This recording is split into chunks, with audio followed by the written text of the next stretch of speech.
అవును, మరి ప్రసాదం రెడీ చేసావా సీతమ్మ? పంచామృతం కలిపి సిద్ధంగా ఉంచాను. ప్రసాదం కూడా రెడీ అవుతుంది. మనం అనుకున్న విషయం ఏం చేశావు? అదే సీత, పవిత్ర మెడలో మంగళసూత్రం గురించి. నేనొక ప్లాన్ ఆలోచించి పెట్టాను. అదే కీర్తి ద్వారా మాత్రమే సాధ్యం అవుతుంది.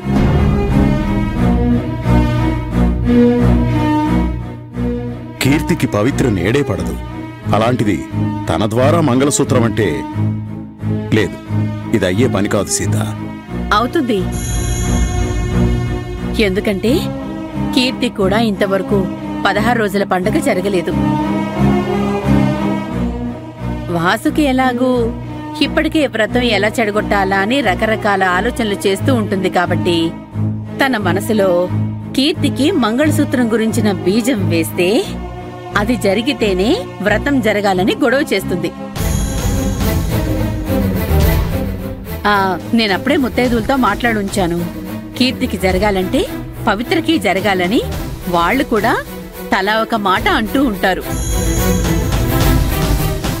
అప్పుడు పవిత్ర కూడా ఆ కార్యక్రమానికి ఒప్పుకోక తప్పదు. ప్లాన్ బానే ఉంది, కానీ వర్కౌట్ అవుతుందంటావా? నేను చూసుకుంటాను అదంతా.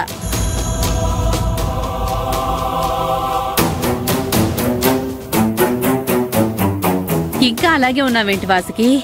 వ్రతానికి టైం అవుతోంది, వెళ్ళి త్వరగా రెడీ అవ్వు. అయినోళ్ళకి పచ్చడన్నం, కానోళ్ళకి పరమాన్నం అని వ్రతం ఉందని మాకెవరు చెప్పారు? రావాలని మాకెవరు చెప్పారు రెడీ అవ్వడానికి?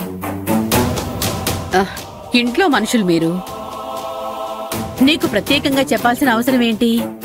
అందరూ వచ్చే టైం అయింది, వెళ్ళి రెడీ అవ్వు. కీర్తి నగలు వసూలు చేయటానికి ఇదే టైం. ఏ మొహం పెట్టుకుని రమ్మంటావు సీత? ఇంకా ఈ ఇంటి ఆడపడుచుకి ఇవ్వాల్సిన నగలు ఇవ్వలేదు.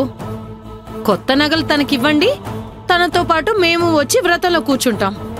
అవే కీర్తికి అందాల్సిన టైంలో తప్పకుండా అందుతాయి. వాటి గురించి మీరు టెన్షన్ పడాల్సిన అవసరం లేదు. అయినా కీర్తికి 16 రోజుల పండగ జరగలేదు కదా, అది జరిపించినప్పుడు ఆ నగల గురించి ఆలోచిద్దాం. ఇప్పుడెందుకు? వ్రతాన్ని ఆపడానికి కారణం దొరక్క నిన్నటి నుంచి బుర్ర బద్దలు కుట్టుకుంటున్నాను.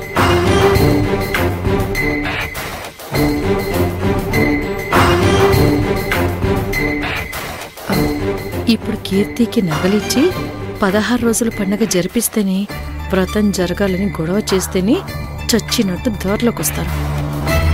సీత, ఏంటి వాసుకి ఇంకా ఇక్కడే నిలబడ్డావు? వెళ్ళి రెడీ అవ్వు. కీర్తికి ఈరోజు 16 రోజుల పండగ జరిగి తీరాల్సిందే, లేదంటే ఈ వ్రతం జరగనివ్వను.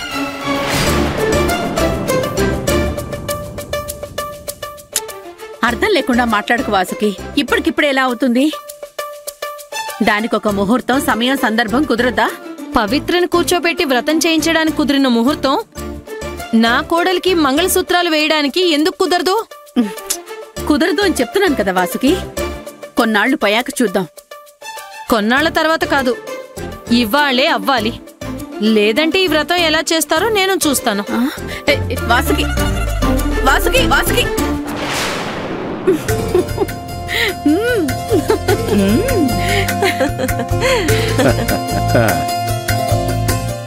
సీత, చాలా హ్యాపీగా ఉన్నట్టున్నారు. అవునన్నయ్య, పవిత్ర వ్రతానికి ఒప్పుకుంది.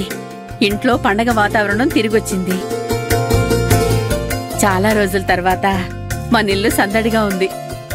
నాకు కావాల్సింది పవిత్ర సంతోషంగా ఉండటమేనమ్మా. ఈ వ్రతం వల్ల తను ఆనందంగా ఉండటం కంటే నాకు కావాల్సింది ఏమీ లేదమ్మా. తప్పకుండా సత్యనారాయణ స్వామి దయ వల్ల అది అలాగే ఉంటుంది.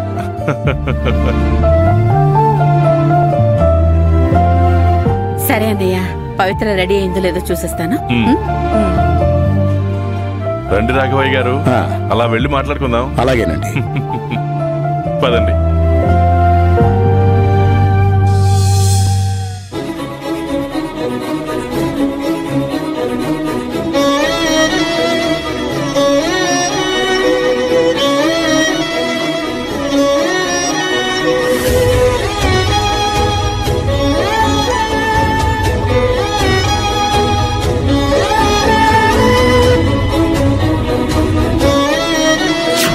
ఇద్దరిని పీటల మీద కూర్చోబెట్టి సత్యనారాయణ స్వామి వ్రతం చేయించాలనుకుంటున్నాను.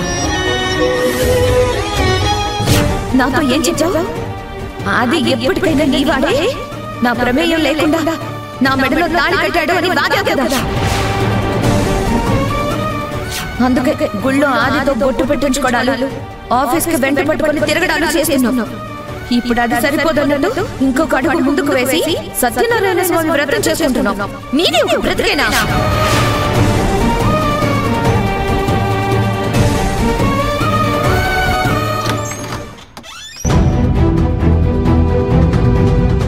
ఇంకా పూలు పెట్టుకోలేదండి పవిత్ర. పంతులు గారు వచ్చే టైం అయింది. ముత్తైదులు కూడా వచ్చేశారు. త్వరగా కానీ.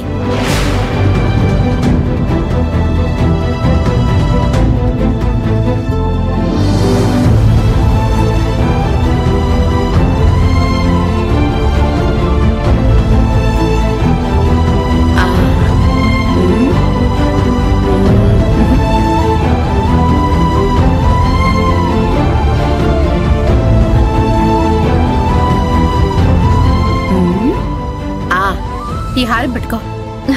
సీతమ్మ వద్దు ప్లీజ్. నన్ను ఇలాగే వ్రతంలో కూర్చొనివ్వు. నగలు పెట్టుకోమని బలవంతం చేసి నన్ను ఇబ్బంది పెట్టకు. సరే, నిన్ను ఇబ్బంది పెట్టను. కానీ ఇలా బోసిమెడతో ఉండడం కూడా మంచిది కాదు.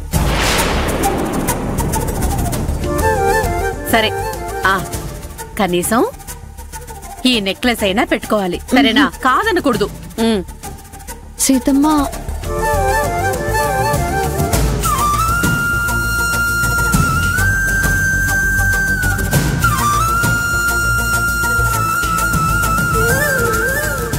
ఎరా, పూజ కోసం ఏర్పాట్లన్నీ పూర్తయినట్టేనా? అన్నీ చేశాను సీతమ్మ.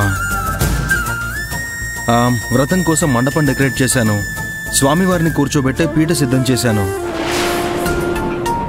మేము పంతులు గారు కూర్చోవడం కోసం పీటలు రెడీ చేశాను. వచ్చిన వాళ్ళు కూర్చోవడానికి సెక్యూరిటీతో కింద కార్పెట్లు అన్నీ వేయించాను. నువ్వు వచ్చి ఒకసారి చెక్ చేసావనుకో, ఇంకేమన్నా కావాలన్నా చేసేస్తాను. సరే, నేనొచ్చి చూస్తానులే. అది సీతమ్మ, ఈ పూలదండ కిందుంది. పవిత్ర కోసం తీసుకొచ్చి మర్చిపోయావేమోనని నేనే తీసుకొచ్చాను.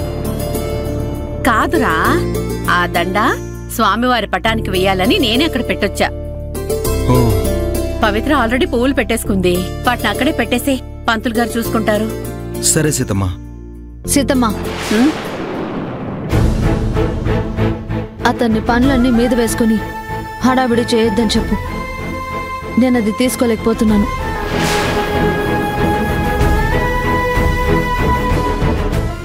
సీతమ్మ, నేనిది నా స్వార్థం కోసం చేయట్లేదు. ఈ ఇంటి సంతోషం కోసం చేస్తున్నాను.